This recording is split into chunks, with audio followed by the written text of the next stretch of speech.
God bless America. Hello everybody, I'm the Talk Radio Protege. This is the Protege program. Welcome back. Thank you for joining me. How are you doing today? On the plate for the topic this morning, I wanted to talk about the, let me just begin this way.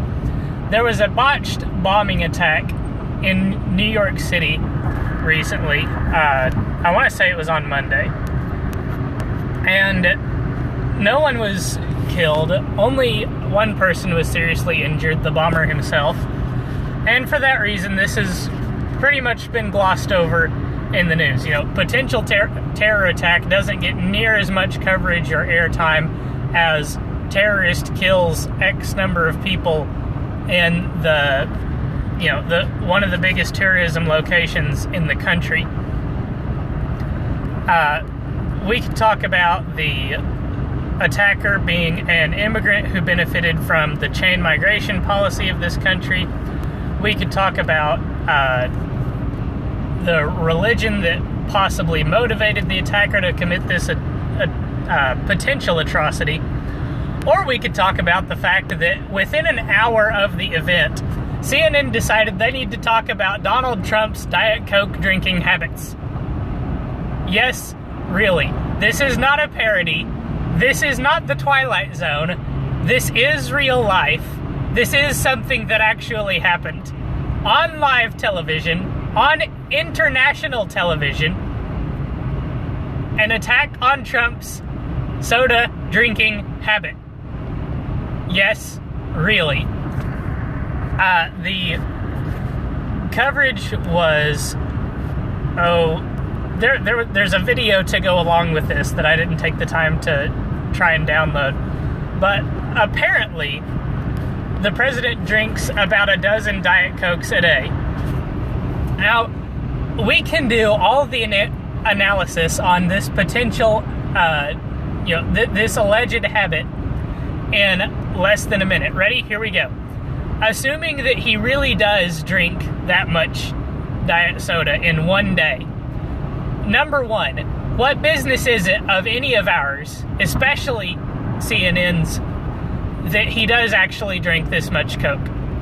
If he really does drink this much Coke, and assuming it is the business of CNN to know that he drinks this much Coke, what business is it of CNN to criticize this habit of drinking Diet Coke?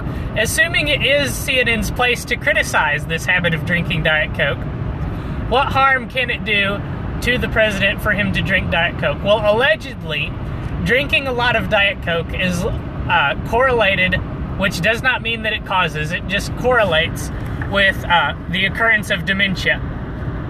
Okay, doesn't CNN want Trump to be drinking a lot of Diet Coke then so that he'll get dementia and can be kicked out of office? I mean, what else do we really have to say about it? In the first place, in my opinion, it's not any of our business whether or not Trump actually drinks this much Diet Coke.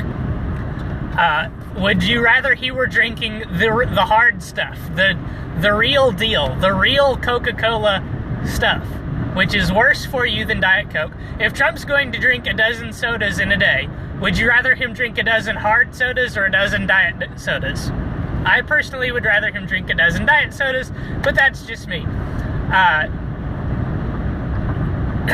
Assuming then that drinking this much diet soda does really have negative impact on the president's health, doesn't CNN want him to drink this much diet soda? Especially in light of the allegation that President Trump watches at minimum 4 hours, at maximum 8 hours a day of news television.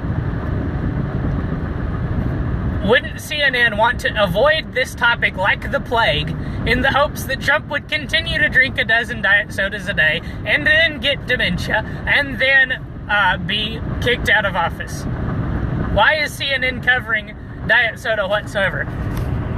Number one, considering that a terrorist attack had just occurred an hour before you decided to talk about the president's diet soda drinking habits.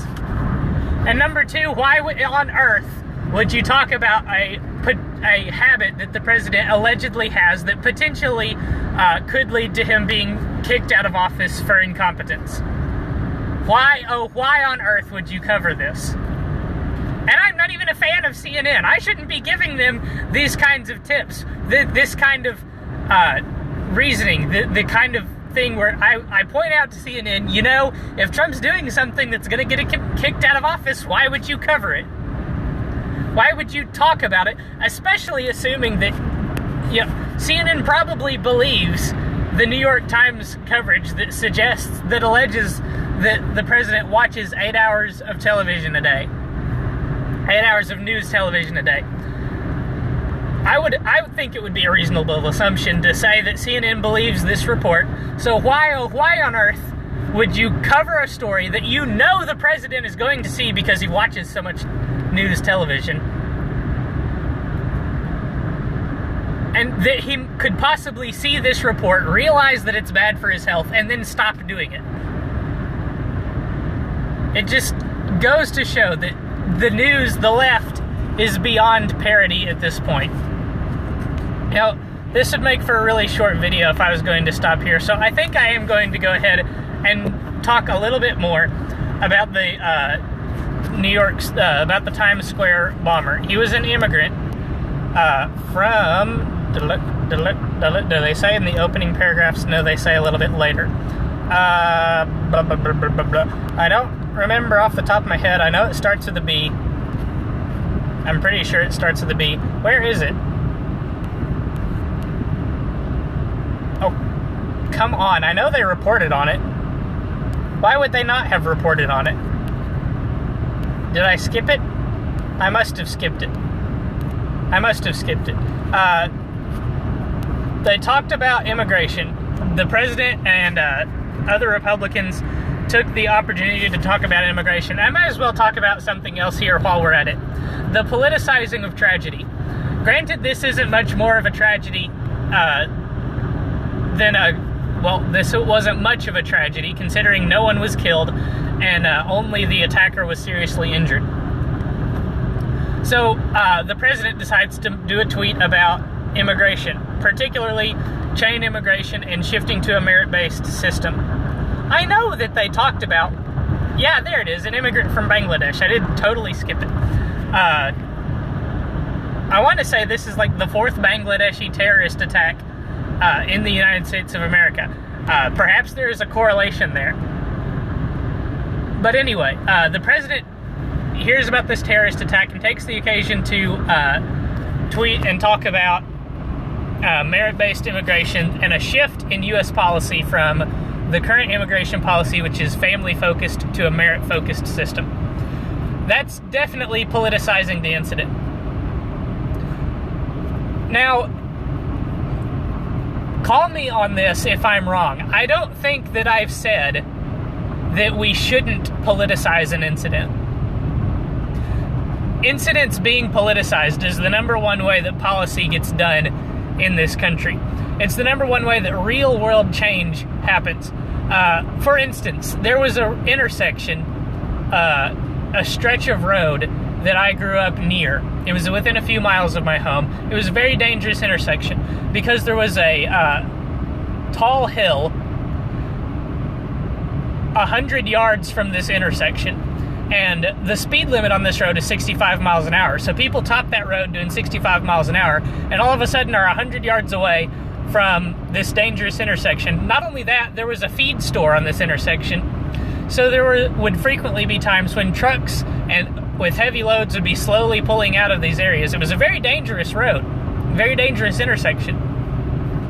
And you know that the only reason that stretch of road was changed was because X number of people had an accident and died there. If nobody was dying on that intersection, then nothing would have been done to change it. Tragedies are how things get done in the real world. Sad, but true. So if this tragedy drives the United States Senate to shift our immigration system from family-focused, which is highly abusable, to merit-based, which is possibly abusable, but I would assume much less so than family-focused. Why not do so? Why not use this tragedy to motivate us to do so? And the reason is because one side wants to say to the other, don't politicize this tragedy because you'll use it to get one over on us. And the right does this to be sure, they call the left out on politicizing tragedy, and then they politicize tragedy, especially when it comes to gun violence. And I, for one, am of the opinion that go ahead, you politicize tragedy all that you want, all the livelong day, but you better be able to back up the policy that you want to implement in light of this tragedy with solid, hard, non-emotional, aemotional facts that don't care about your emotions. If you want to use emotions to drive good, solid facts home to the Senate so that they'll do a policy change that is good for this country, by all means do so. But it's the using and abusing of emotions to drive don't know what the phrase is that I'm looking for here. Foundationless policy, ram it through the Senate on an emotional plea alone. Here we go. Here's what I'm really thinking. A politicized tragedy is no substitute for solid facts and good policy. A good emotional plea does not make good policy, and a proper capitalization on a tragedy does not make good policy. That is my position, and I hope that I've communicated that to you in the past so that at least I can be consistent in this. I think that's going to do it for this video. It's a little bit of a dry news cycle so far this week, given that the Alabama Senate special election is happening. Well, it's happening today, actually. You can be sure I'll be talking about that tomorrow, so make sure that you hit subscribe and hit the bell for notifications so that you don't miss that video. You won't want to miss it. I'm sure that there will be a lot to talk about in regards to the results, the winner, and what is coming next for Republicans, the Senate, and the midterm elections coming up next year. So please like and subscribe, hit the bell for notifications. Thank you so much for watching this video. Until next time, good night, and God bless.